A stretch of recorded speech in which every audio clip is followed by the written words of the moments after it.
Gostaria de desejar um cordial boa noite a todos aqui na igreja hoje. É uma alegria estar mais uma vez aqui na casa de Deus, nessa semana de oração que está sendo muito abençoada. E tenho certeza que se você está aqui hoje é porque você quer receber um pouco mais de conhecimento da palavra de Deus. Mas antes de começar o sermão, queria falar uma coisa importante para vocês, que quando for estudar a Bíblia, não busque apenas descobrir informações na Bíblia para a sua vida. Isso aí é apenas uma leitura rápida e básica. Algumas vezes as pessoas são muito boas para saber as informações da Bíblia. Quantos anos viveu Matusalém? Quantas gerações tiveram entre Adão e Noé? E são informações. E essas informações sozinhas não mudam nada na nossa vida. Convido você a não ter apenas informações, mas também ter a compreensão, a interpretação daquelas informações e o mais importante de tudo, a aplicação para a sua vida. Hoje vai ser um estudo um pouco mais, talvez, menos expositivo e mais um estudo sobre o assunto, mas eu gostaria que você também saísse daqui não apenas com informações, mas também com uma aplicação para a sua vida. Também queria dar uma boa noite para os nossos amigos que estão vindo através da nossa live do Facebook, que você, aonde quer que você esteja também, o Espírito Santo possa falar o seu coração. Convido você também a pegar a sua Bíblia aí com o seu computador, com o seu celular, para poder acompanhar nosso estudo. Antes de começar o sermão de hoje, quero fazer um pedido para você. Pega o seu celular, já viu algum pastor pedindo para o pessoal pegar o celular no meio do culto? Abra no seu aplicativo do Facebook, pode abrir, estou falando sério. Pega o seu celular, abre no aplicativo do Facebook, entra na página da Igreja do Boqueirão e compartilha a live. Porque a gente fala para você compartilhar e eu vejo só 5, 6 compartilhando. Aqui tem mais de 100 pessoas. Então, todo mundo entra lá, pega a live e compartilha. Eu já compartilhei 2 vezes até, para ter certeza que vai chegar nas pessoas. Assim, às vezes um amigo seu está de bobeira pelo Facebook, vê essa transmissão ao vivo e assim Deus pode falar com ele também. Pode colocar meu PowerPoint, por favor?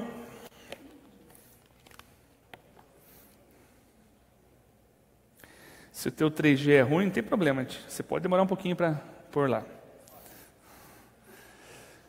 Hoje vamos falar sobre a Bela e a Fera.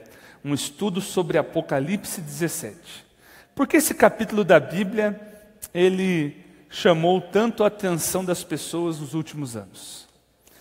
Antes de começar, eu queria só falar que este não é o capítulo mais difícil do Apocalipse.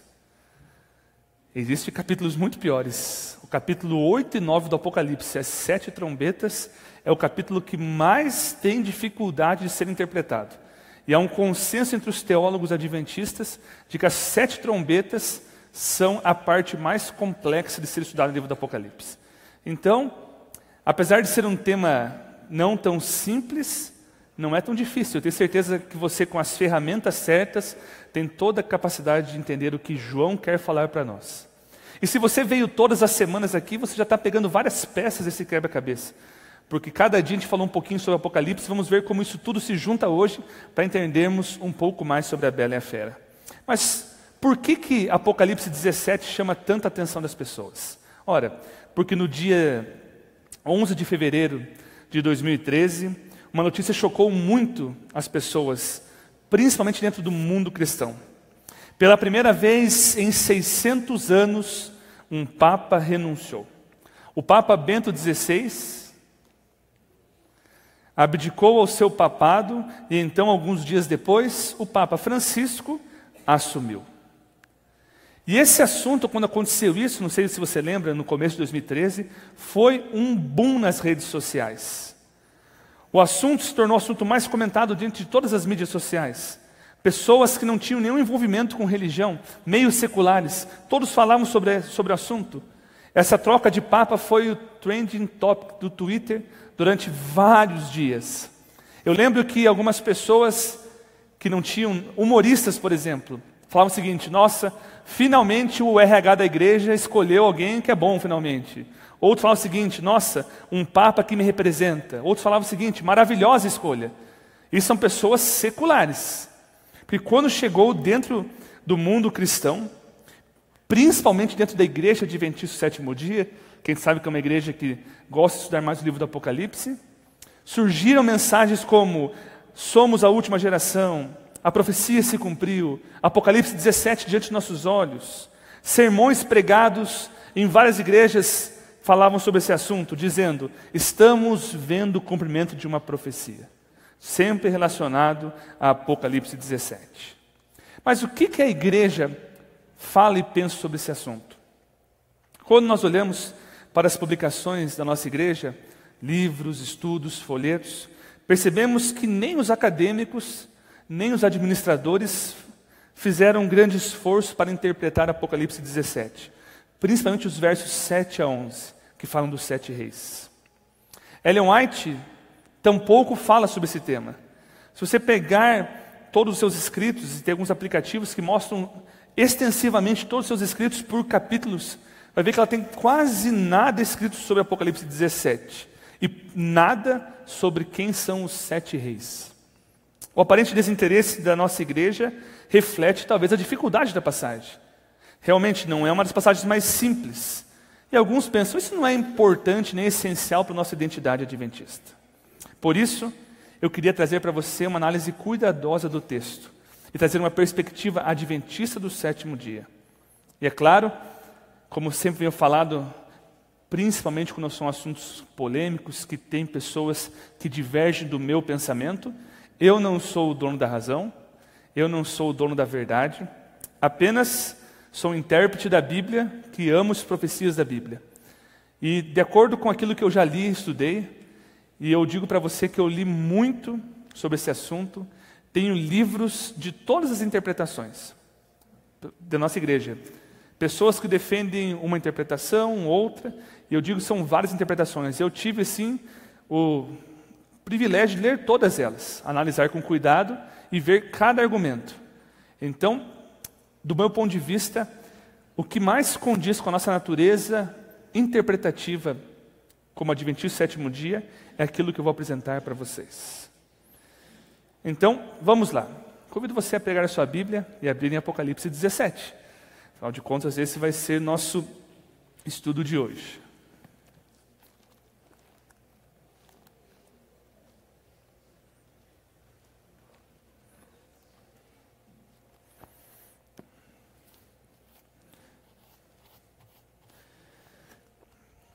Apocalipse 17 foi um dos primeiros temas que eu estudei na minha vida sobre Apocalipse.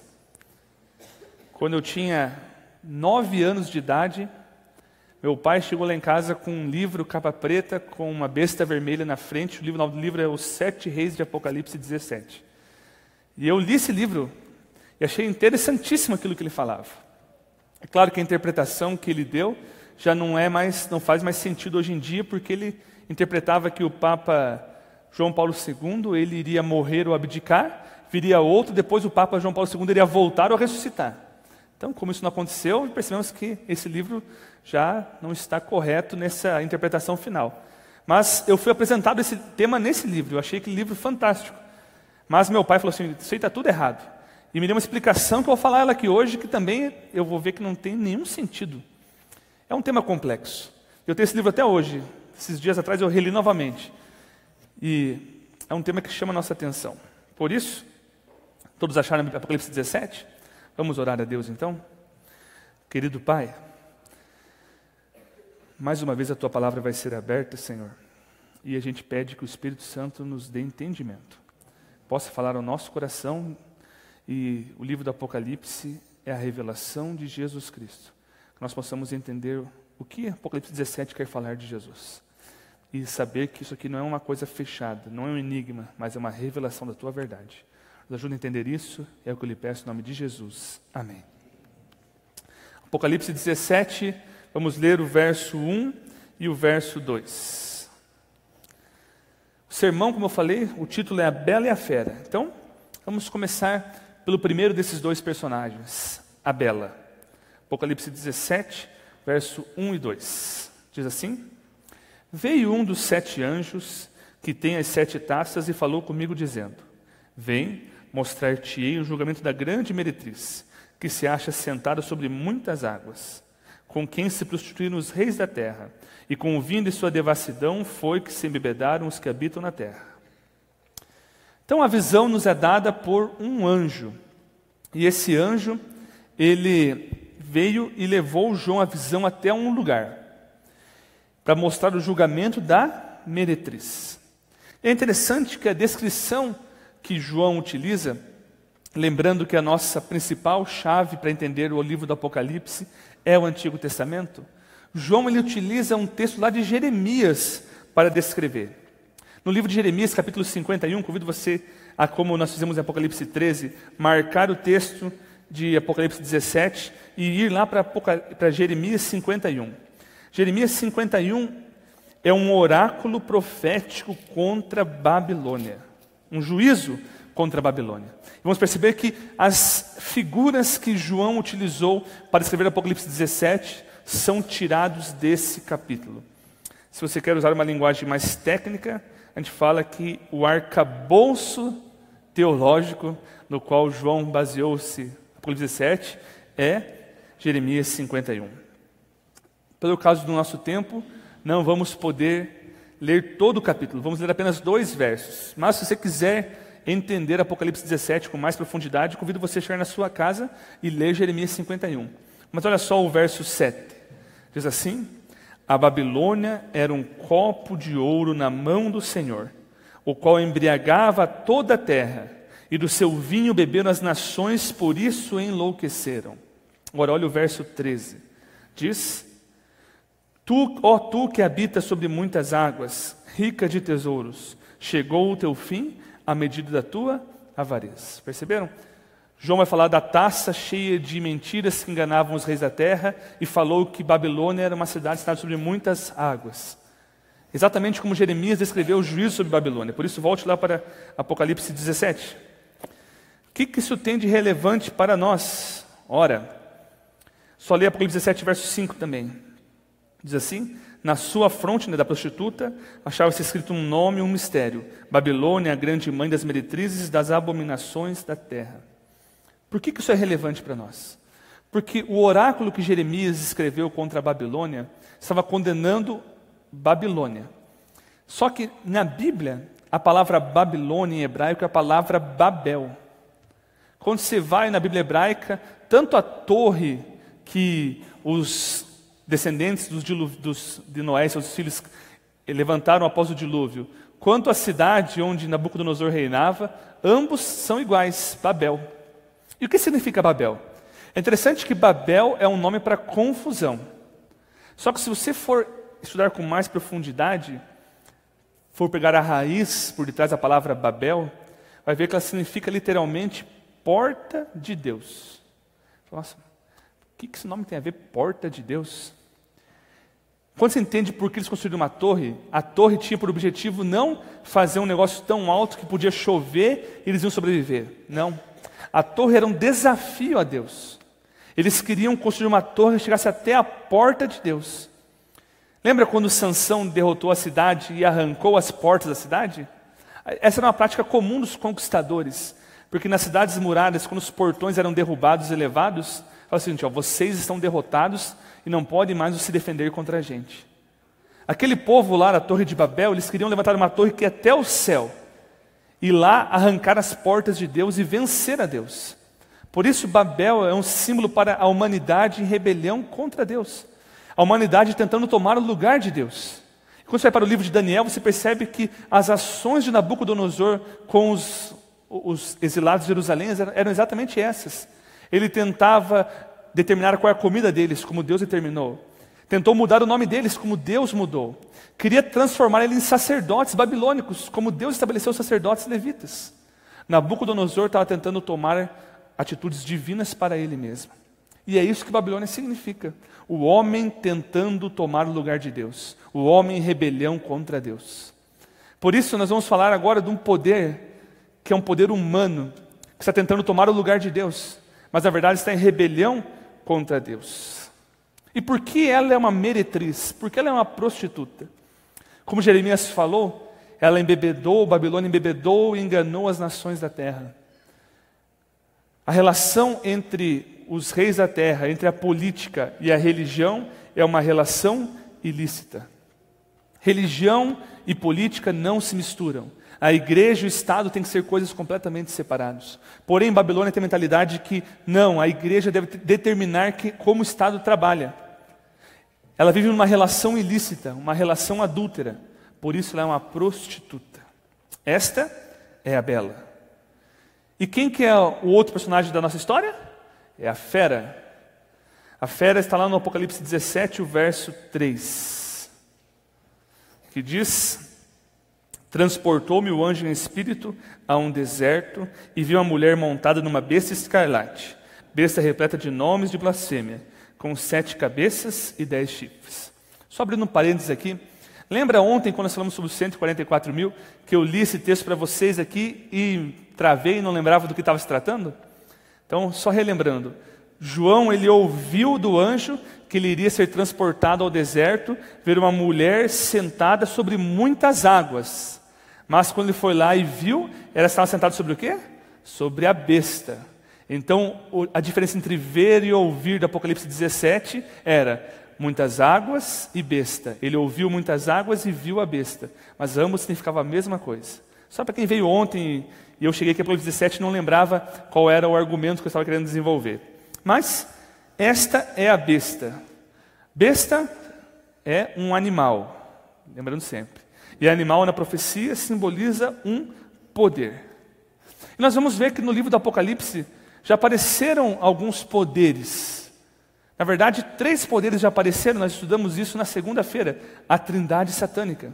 Esses 3 poderes são representados por animais, ou bestas.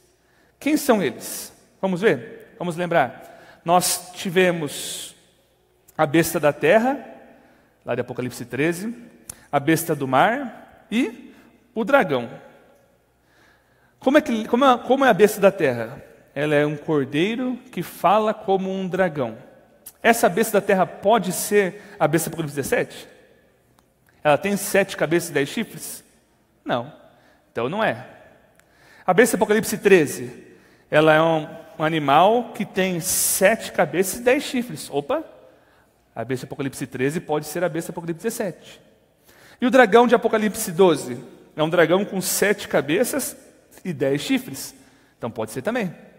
Será que Apocalipse 17 está falando do dragão de Apocalipse 12 ou da besta de Apocalipse 13? Vamos ver. Apocalipse 13, a besta do mar. Vamos voltar lá para Apocalipse 13 e vamos ler? Vamos ler o verso 1 e o verso 2. Diz assim: vi emergir uma besta que tinha 10 chifres e 7 cabeças, e sobre os chifres 10 diademas, e sobre as cabeças nomes de blasfêmia.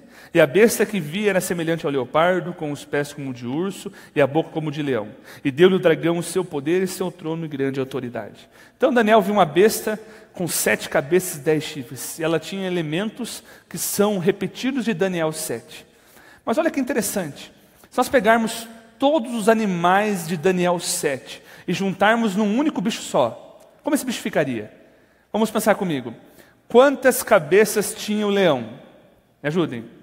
Quantas cabeças tinha o leão? Uma. Se quiser colar, pode colar, deixei ali uma colinha para você. Quantas cabeças tem o urso? Uma. Quantas cabeças tem o leopardo? Olha lá. Quantas cabeças tem o leopardo? 4. Então, e quantas cabeças tem o animal terrível e espantoso?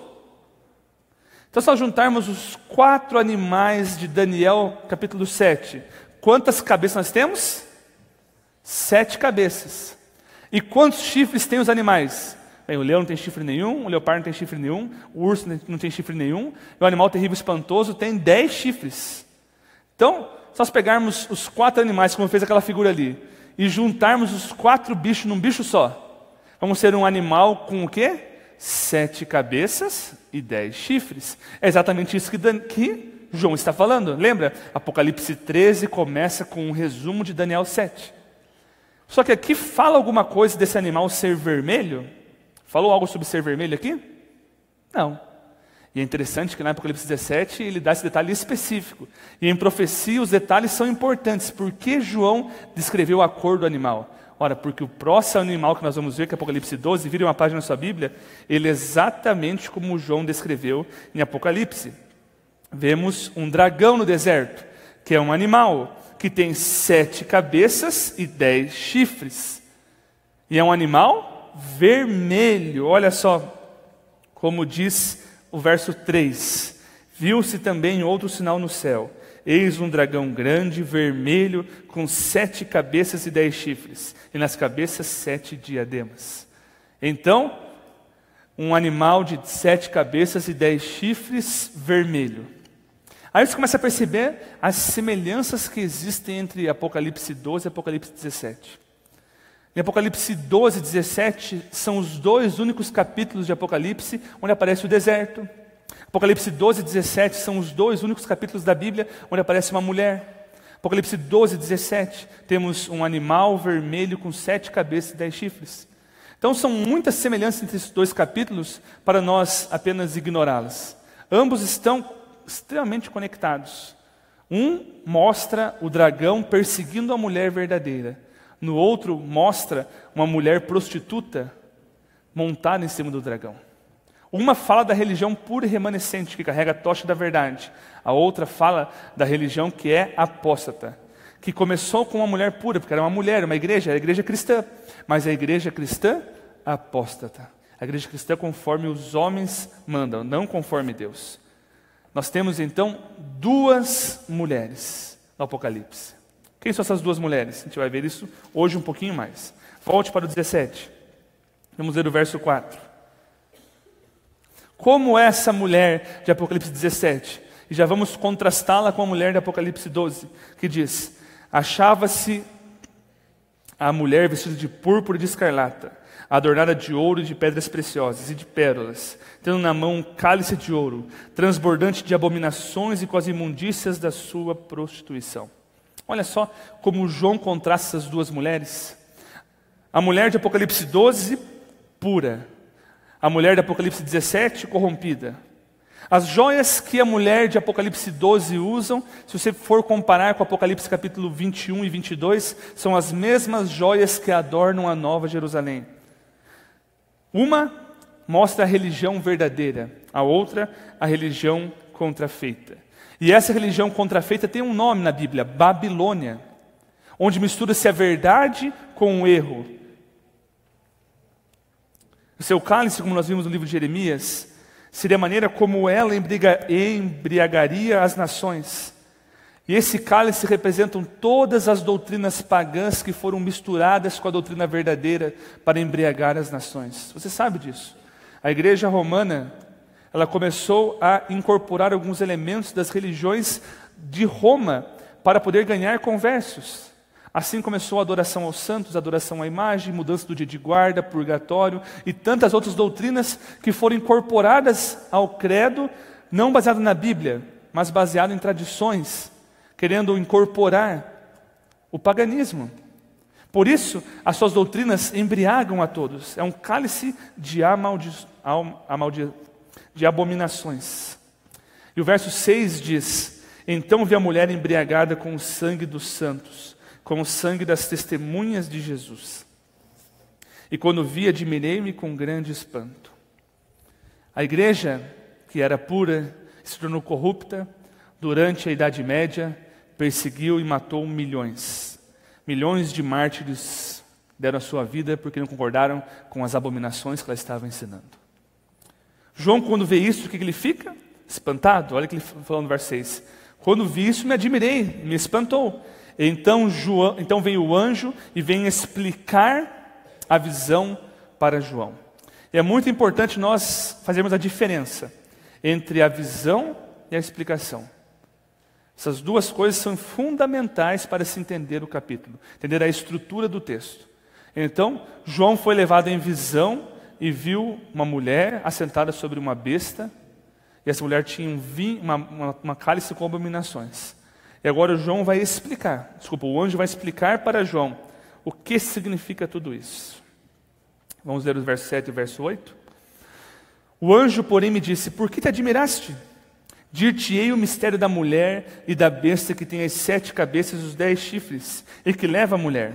A besta que viste era e não é, e está para emergir do abismo e caminha para a destruição. E aqueles que habitam sobre a terra, cujos nomes não foram escritos no livro da vida, desde a fundação do mundo se admirarão, vendo a besta que era e não é, mas aparecerá. Primeiro de tudo, se nós entendemos que essa besta é o dragão de Apocalipse 12, como estou propondo para você, sabemos que ela é Satanás. Isso é muito importante para nós entendermos o capítulo. Satanás, a gente viu que ele queria contrafazer aquilo que Deus é. Satanás quer se imitar a Deus. A besta do mar quer imitar a Jesus. E a besta da terra imitar o Espírito Santo. Nós vimos isso na segunda-feira. E Deus, no Apocalipse capítulo 4, é falado que Deus é aquele que é, que era e que há de vir. Satanás, ele tenta contrafazer. Ele fala, eu já fui, eu já era, e agora não sou mais. É uma contrafação. Mas também representam 4 momentos de Satanás na história do mundo. Representam 4 fases. A besta que você viu era, já não é, e vai subir para o abismo e vai para a destruição. Quando que Satanás ele era? Ele era quando ele governava nesse mundo como rei. E apesar de Jesus ter sido entronizado no céu como rei dessa terra e ter comprado-nos com seu sangue, até a volta de Jesus, Satanás era o governante desse mundo. Por isso, ele era. Porém, ele já não é. Quando é que João recebeu a visão?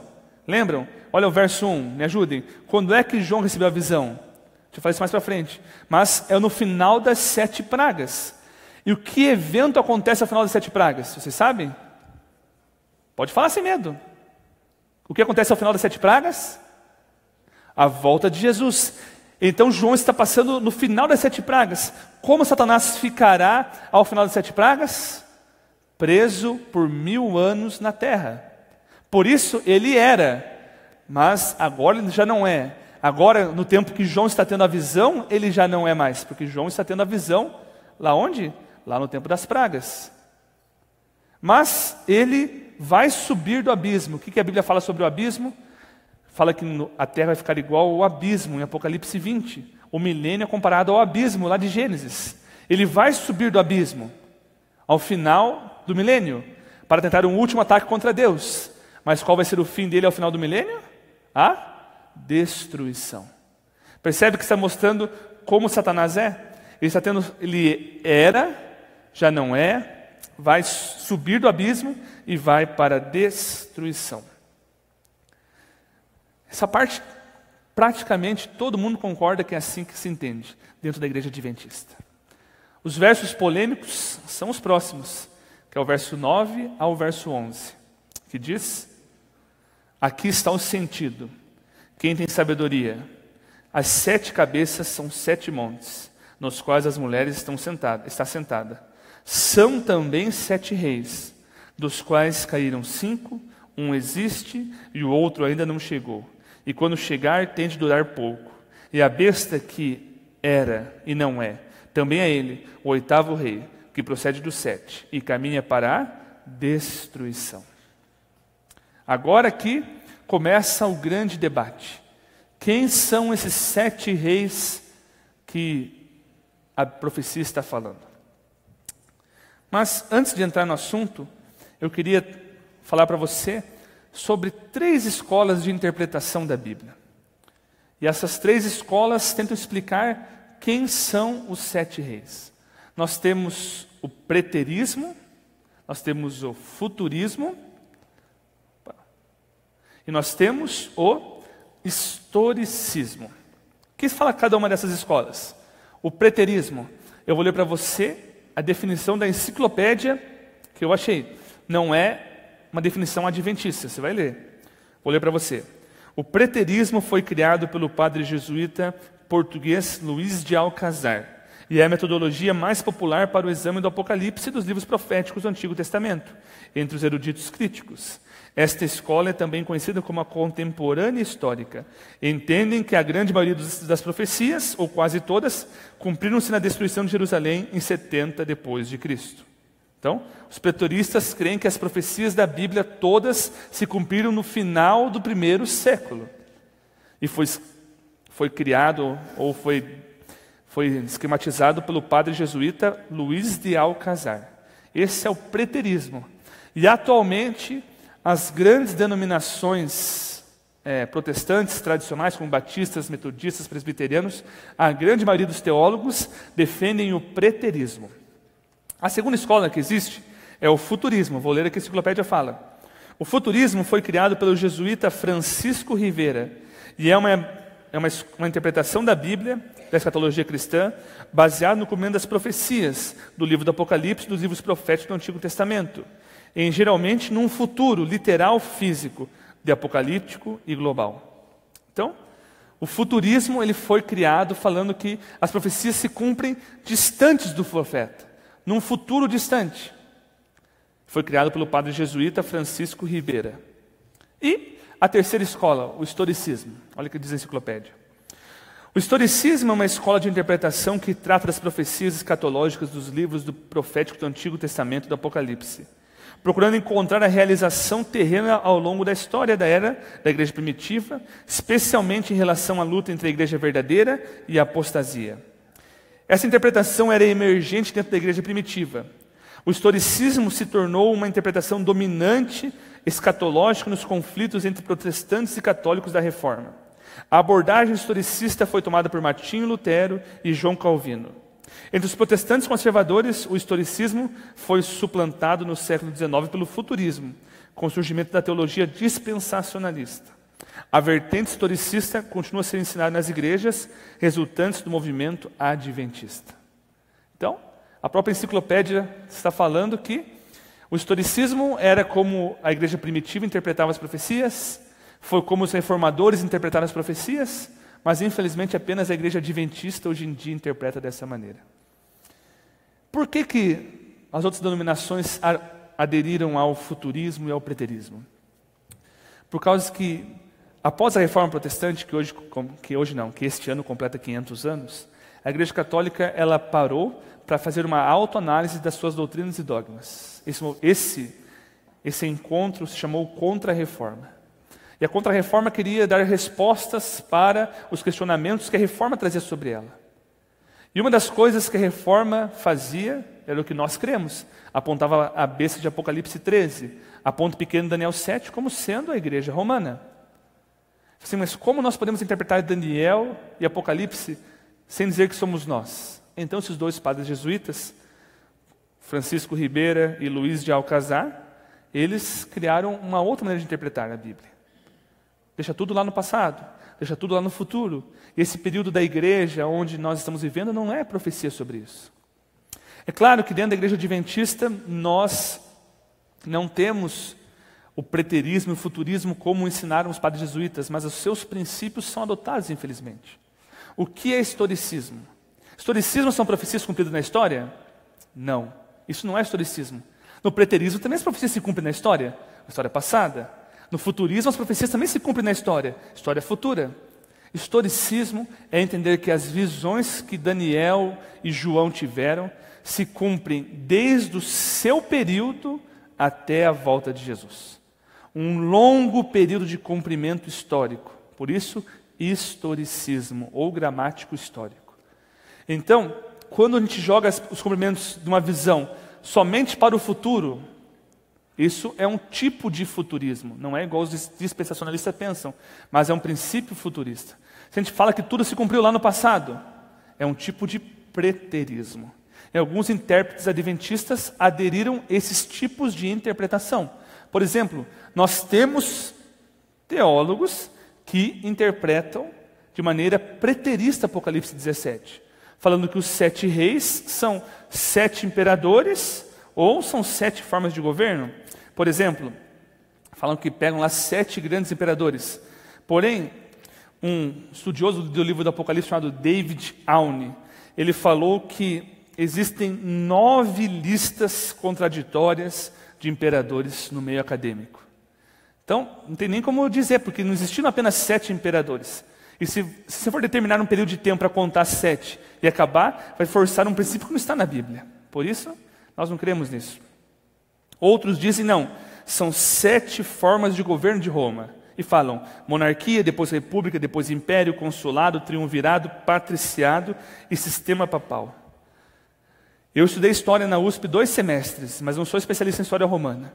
Mas, quando eu mostrei essa interpretação para um historiador, ele falou que isso é uma forçação de barra tremenda, que não houve 7 períodos definidos de governos romanos. Essa foi a interpretação que meu pai falou naquela época. Não, filho, é o patriciado, império, república, monarquia.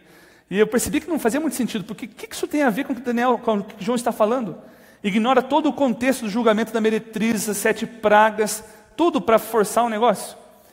E além de tudo, nós não queremos que tudo se cumpriu na época de Roma. Por isso, nem vou perder muito tempo, porque acho que nenhum de nós aqui entende da maneira preterista. E a maneira futurista de entender? Quero deixar bem claro que não é um futurismo igual pensam os dispensacionalistas. Eu falo de futurismo porque entendem que essa profecia se cumpriu num futuro bem distante do profeta João. Poderíamos falar que é uma interpretação do tempo do fim.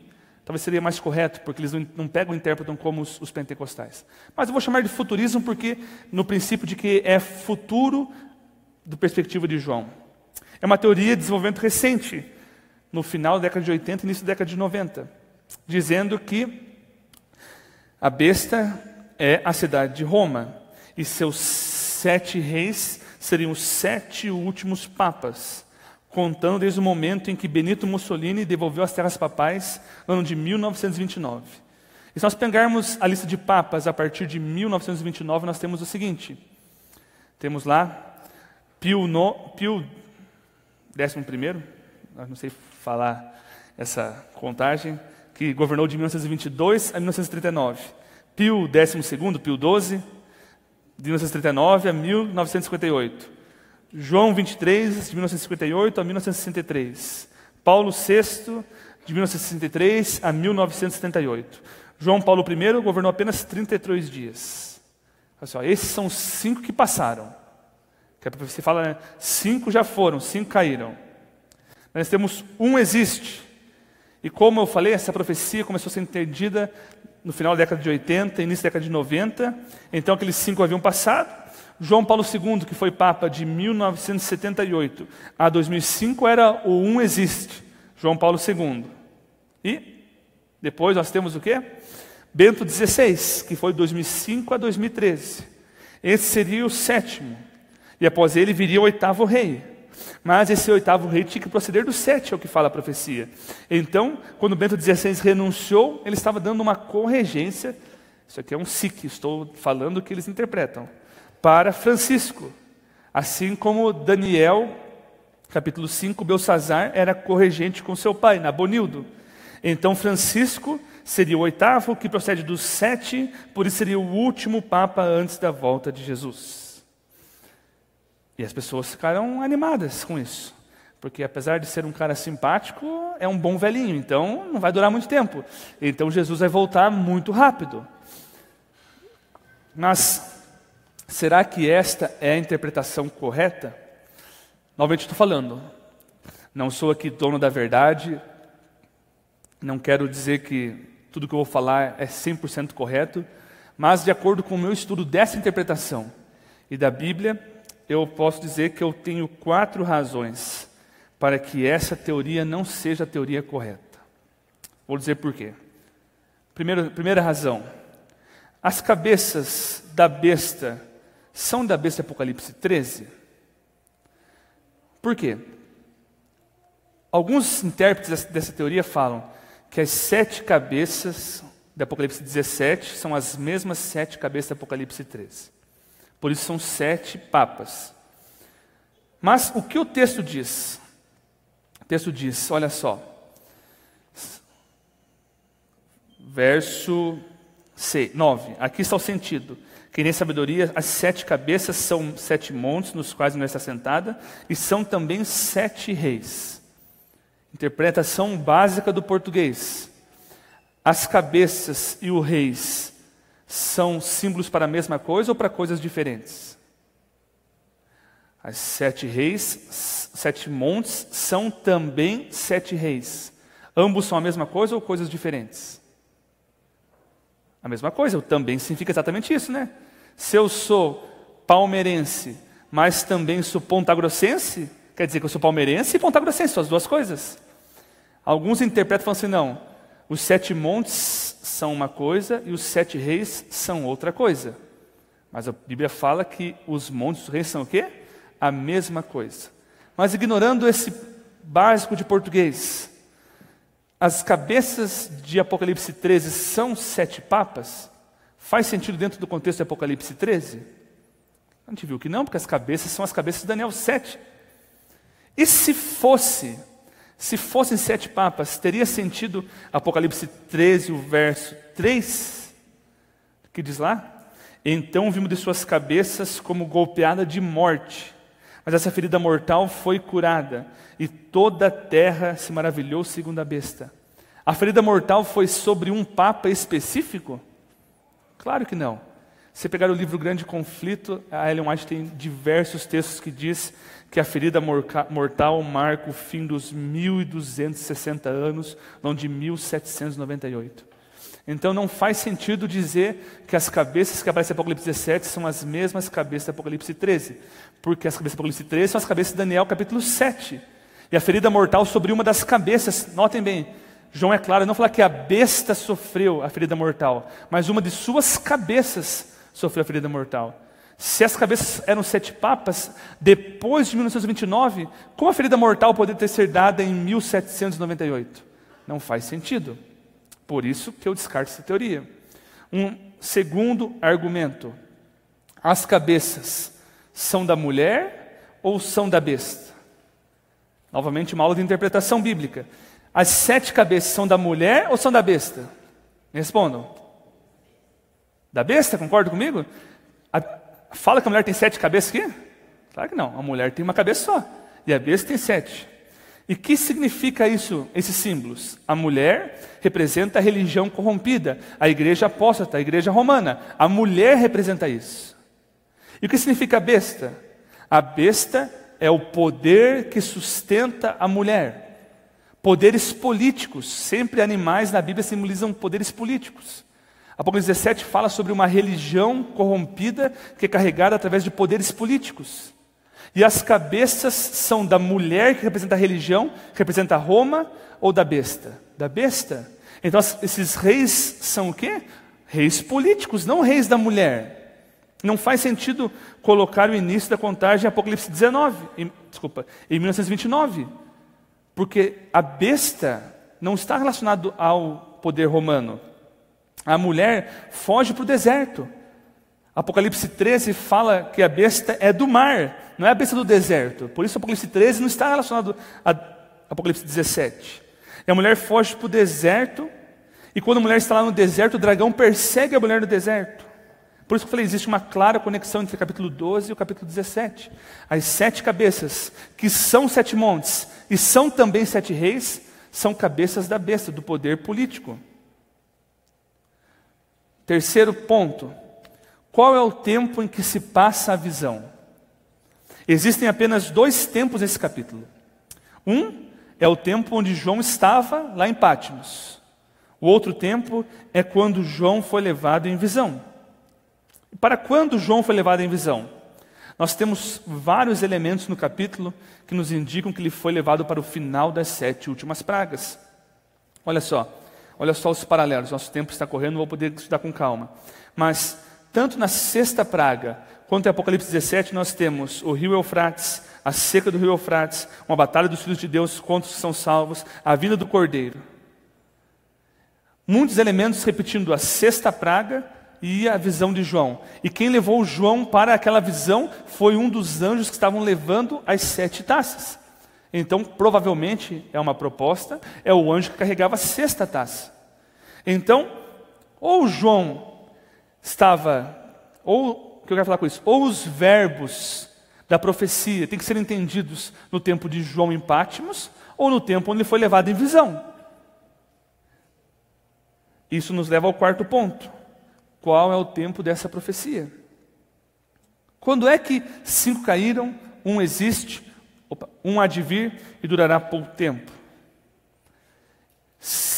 Essa divisão entre 5 caíram, 1 existe e 1 tem que vir, ela não está ali por acaso. Ela foi pensada.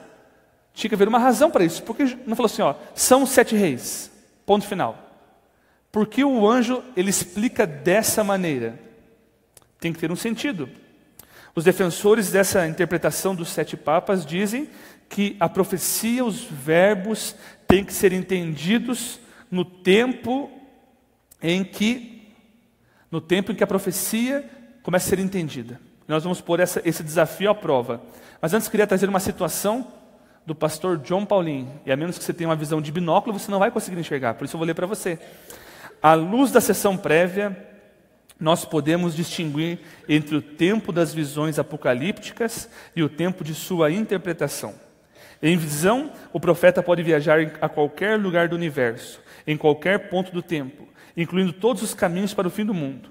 Os eventos da visão não são necessariamente localizados no tempo e lugar do profeta. Mas quando a profecia recebe uma explicação posterior, esta sempre vem no tempo e lugar e circunstâncias do visionário, daquele que tem a visão. Está no livro Armageddon at Door. Então, ele fala o seguinte: quando o profeta está em visão, ele pode ir lá para o infinito passado, infinito futuro, outros mundos, não importa. Mas quando o anjo vem explicar para ele, sempre é no tempo do profeta. Vamos pôr essa interpretação à prova? Eu estou dando aqui uma regra de interpretação. Os tempos da explicação sempre são no tempo do profeta. Alguns intérpretes falam o seguinte: não, é no tempo quando a profecia começou a ser entendida. Então, vamos deixar um texto mais claro, trazer luz para um texto mais obscuro? Vamos para Daniel capítulo 8, verso 26. Eu tenho mais textos, mas eu quero ler apenas um. Acho que um texto já é suficiente para nós entendermos qual é a melhor regra para entendermos os verbos nos verbos da interpretação. Por isso que é importante nós defendermos visão da interpretação. Daniel 8, verso 26, diz o seguinte: a visão é verdadeira, e da manhã que foi dita é verdadeira. Já é a explicação do anjo. Tu, porém, preserva a visão, porque se refere a dias ainda muito distantes. O anjo falou o seguinte: Daniel, fica tranquilo, guarda essa visão que ela vai se cumprir daqui a muito tempo. Esses dias muito distantes só faz sentido o tempo verbal em qual período? Aonde que era dias ainda muito distantes? Nós temos duas maneiras de entender. Ou no tempo de Daniel, ou no tempo quando a profecia começou a ser entendida. E quando a profecia começou a ser entendida? Na década de 30 do século XIX, 1833. Então, aonde que faz sentido nós colocarmos Daniel 8, 26? Lá no 5º século antes de Cristo, ou em 1833? Ainda se refere a dias muito distantes. Somente lá no tempo de Daniel. Quando você pega todo o livro de Daniel, sempre é assim. Ele fala assim: ó, essa profecia é para daqui muito tempo, no último tempo, muitos dias. Mas só era muitos dias, muito tempo, na época de Daniel. Quando o Guilherme Miller começou a entender Daniel 8, Daniel 7, Daniel 9, já não era muitos dias, era poucos dias, poucos anos. Por isso, a interpretação que o anjo dá sempre tem que ser no tempo do profeta. Os 5 caíram, um existe e um vai vir, tem que ser no tempo de João. Porque senão o anjo não teria perdido tempo falando isso. Então, para que usar 2 símbolos para dizer a mesma coisa, então? Para que dizer que os 7 reis são 7 montes? Primeiro, que é uma prática comum do Apocalipse, nós vimos isso ontem, que ele fala pelo menos 5 vezes sobre 2 símbolos diferentes para falar a mesma coisa. Segundo, porque tanto montes quanto reis na Bíblia representam reinos. Só que os montes normalmente representam reinos, e quando são passagens de juízo do Antigo Testamento, são reinos sofrendo o objeto do reino de juízo divino. Não tenho tempo para falar essa passagem para você aqui, mas vai ter Isaías 41, Isaías 42, Ezequiel 32, Jeremias capítulo 51, Zacarias capítulo 4, Daniel capítulo 2. Eu vou deixar esse PowerPoint lá no som, quem quiser depois pegar, fique à vontade, tem todos os textos ali, as anotações do apresentador. Mas tanto reis quanto montes na Bíblia pode ser um símbolo para reinos. Mas assim, mas o anjo está explicando por que é reis. Ele falou rei, então tem que ser pessoa, porque é a explicação do anjo, não é mais um símbolo. Nem sempre. Se for em Daniel capítulo 7, olha só.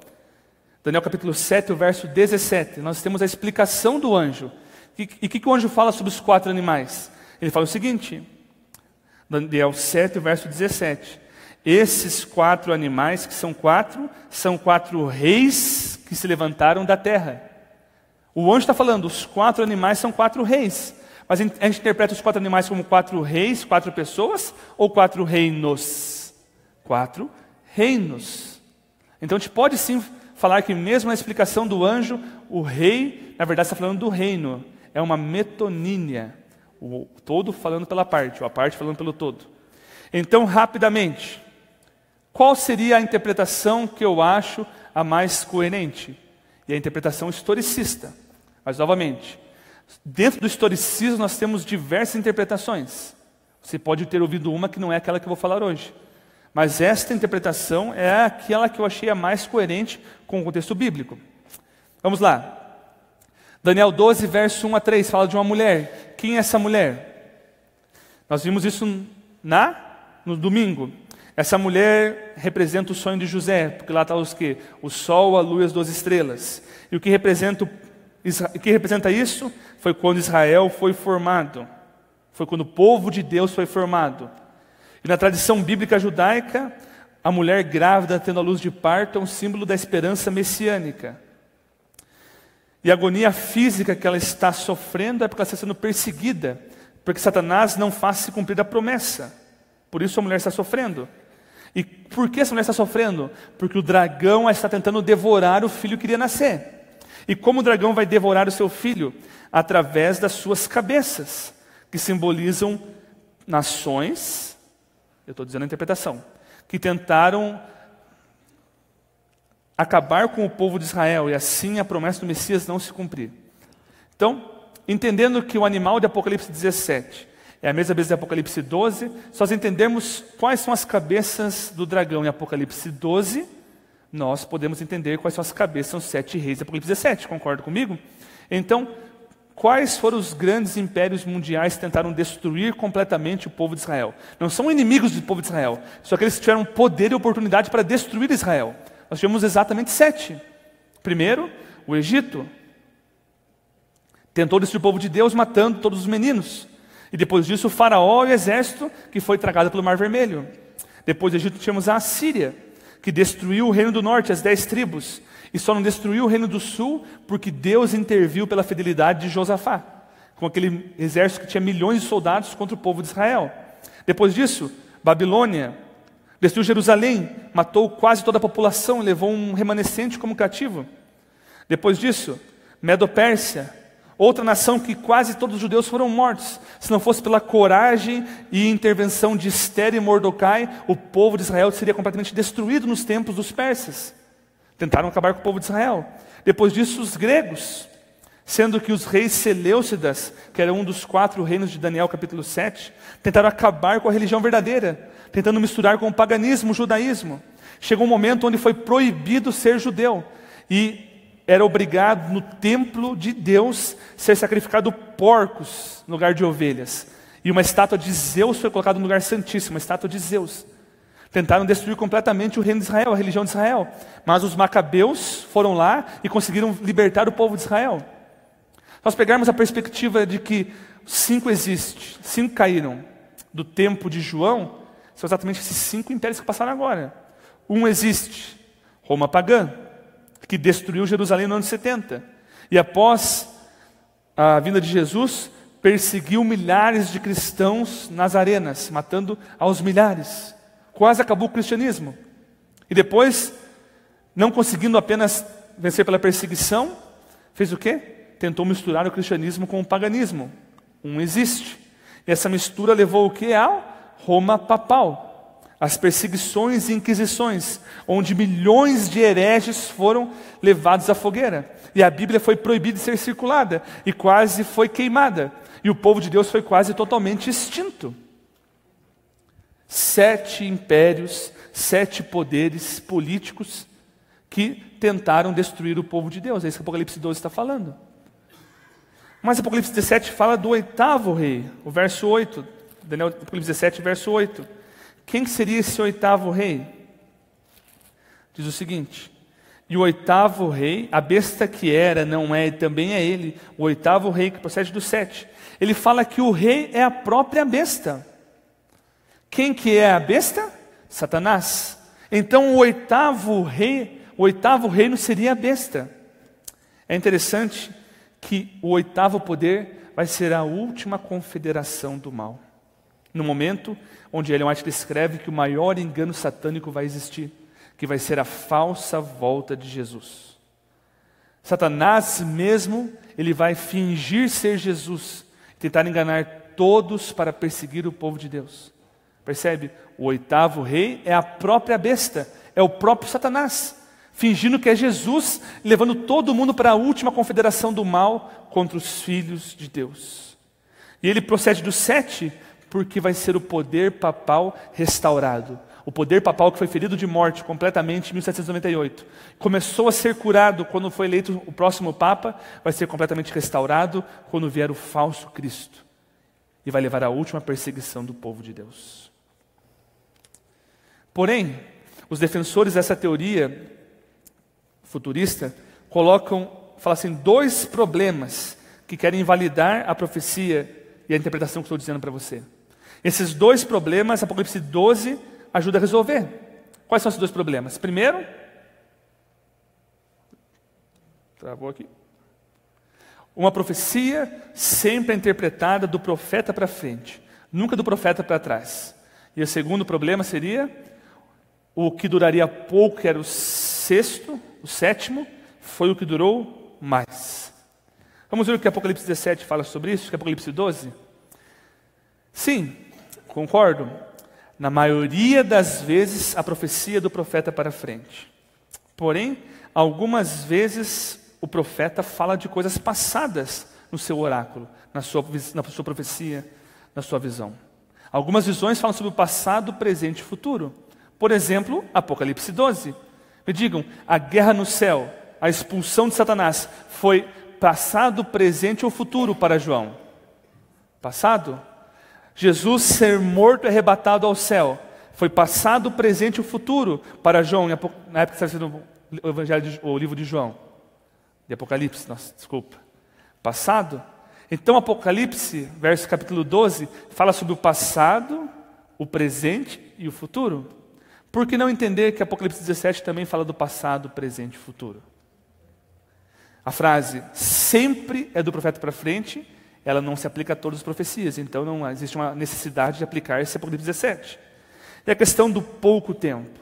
Realmente esse parece um grande problema. Afinal, Roma papal foi o império que mais durou.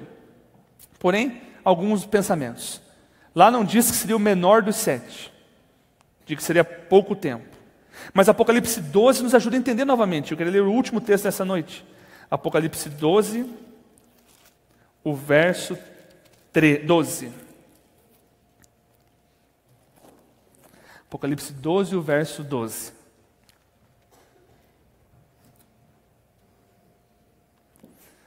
Diz assim: Por isto festejai os céus e vós os que nele habitais, e ai da terra e do mar, pois o diabo desceu até vós, cheio de grande cólera, sabendo que pouco tempo lhe resta. Olha o verso 13. Quando, pois, o dragão se viu atirado para a terra, perseguiu a mulher que dera luz ao filho varão. Satanás se encheu de grande ira porque sabia que pouco tempo lhe restava. E quando é esse momento que fala que é pouco tempo? Olha, o verso 13 respondeu, foi quando a mulher fugiu para o deserto, para ser perseguida. E quando foi, segundo a cronologia profética, que a mulher fugiu para o deserto?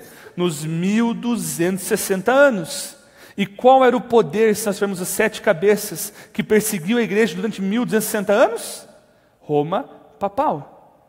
Coincidência que o pouco tempo de Apocalipse 12 se refere ao período de perseguição de Roma papal? E 17, pouco tempo também refere-se a Apocalipse 17, a cabeça que representa Roma papal? E quanto é pouco tempo? Quanto é muito tempo? Para meu filho, eu acho que 5 anos deve ser uma eternidade, tem só 3. Quando eu era criança, eu falava assim, nossa, morreu jovem, morreu com 30 anos. 30 anos é jovem, desde quando? Eu tinha só 7. Agora, para mim, se morrer com 30 anos, é uma criança praticamente. Para Deus, quanto é pouco, quando é muito? Não sei. Mas sempre que Deus fala sobre pouco tempo em profecia, fala-se sobre urgência. E afinal de contas, estavam no último poder antes da grande confederação do mal. Bem, esta é a minha visão. Esses argumentos que eu desenvolvi foi depois de muito estudo. Mas eu queria que você terminasse aqui lembrando que o nosso fim não é a cidade de Babilônia, mas sim Nova Jerusalém. Eu quero ler um último salmo para você, Salmo 87. Um salmo curtinho da Bíblia. Eu queria que você levasse essa mensagem para você. Salmo 87.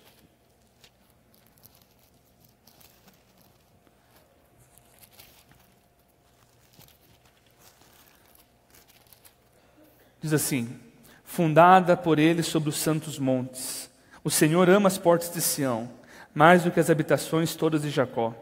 Gloriosas coisas se tem dito de ti, ó cidade de Deus. Dentre os que me conhecem, farei menção de Raabe, Babilônia, Filistia, Tiro, Etiópia, lá nasceram. Raabe aqui não é a mulher lá dos 12 espias, mas é um apelido para o Egito. Então aqui fala Egito, Babilônia, Filistia, Tiro, Etiópia. E com respeito a Sião se dirá: este é aquele nasceram nela. O próprio Altíssimo a estabelecerá. O Senhor, ao registrar os povos, dirá: este nasceu lá. Todos os cantores saltando de júbilo entoarão. Todas as minhas fontes são em ti. Nossa, que salmo estranho. Parece mais um salmo do orgulho judeu, da sua arrogância sobre as outras nações. Falando que Deus vai lá e coloca uma marquinha falando: ó, esse aqui nasceu em Jerusalém. Olha, eu que nasci em Ponta Grossa, sem marquinha nenhuma. Só para quem nasceu em Jerusalém. Mas sabe o que esse salmo está dizendo mesmo? Diz o seguinte no verso 4, presta atenção. Dentre as que me conhecem, as 5 nações mais inimigas de Israel, Egito, Babilônia, Filístia, Tiro e Etiópia, lá nasceram. Verso 5, e com respeito a Sião se dirá: este e aquele nasceram nela, o próprio Altíssimo a estabelecerá. O verso 4 diz: você quer ser um cidadão de Jerusalém? Quer ser um cidadão da Nova Jerusalém? Conheça a Deus. Até as nações inimigas mais poderosas do povo de Israel, quando conhecem a Deus, Deus coloca uma marca. Você é filisteu? Você é babilônico? Você é egípcio? Não importa. Se você me conhece, você é cidadão de Jerusalém. Apocalipse 17 fala sobre uma falsa mulher, que em Apocalipse 18 é uma falsa cidade, Babilônia. Uma cidade que está cheia de abominações, que vai sofrer a ira de Deus sem mistura. Mas Apocalipse 19 e 20 fala sobre uma outra cidade, Jerusalém. E você vai poder escolher. Quer ser cidadão de qual cidade? De Babilônia ou de Jerusalém? Não importa se nós vamos viver no último Papa. Amém, que seja ele. Amém, que Jesus volte esse ano. Amém, que não tenha uma semana jovem em 2018 aqui no Boqueirão, porque Jesus vai ter voltado em 2017. Quando a gente faz uma santa ceia, a gente não fala que essa seja a última santa ceia? Não foi o que Jesus disse? Que essa seja a última ceia até eu encontrar lá? Toda ceia que nós tomamos é uma ceia mais perto da volta de Jesus. Vai ter uma santa ceia na sexta-feira. E eu quero que essa seja a última ceia que eu vou fazer antes da volta de Jesus. Mas não importa se vai demorar 1 papa, 2 papas, 5 papas, 1000 papas até a volta de Jesus. Para mim o que importa é estar preparado quando? Hoje.